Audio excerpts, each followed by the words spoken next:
not good at all. Now, the rest of the market is actually doing pretty well. I mean, the NASDAQ is holding itself up, looking like we're retracing a bit here after that major push today as we were up at like 12,962, but the NASDAQ's trying to hold itself up.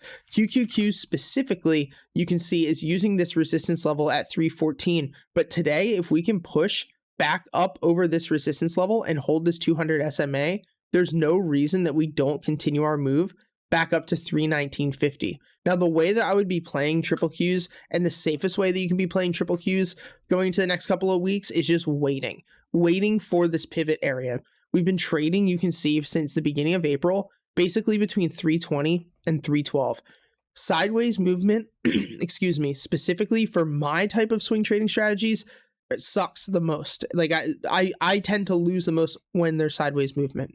So what the best thing to do would be waiting for the break above or waiting for the break below. Now, we did get the break below yesterday.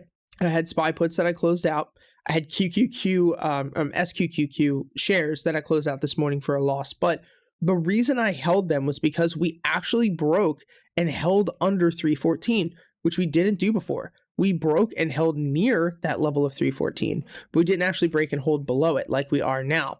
So the next couple of days, specifically, I should say the next couple of hours, could be a really good position potentially to get in if we hold over 314 today, go to the upside, and if not, potentially entering to the downside if we reject at 314, because if we reject like we are right now, and then the next 4 or 5 hours we don't push up, there's a chance that we could even move down and fill that potential gap, as we've said before, at 307. So there's a huge move happening on the QQQ.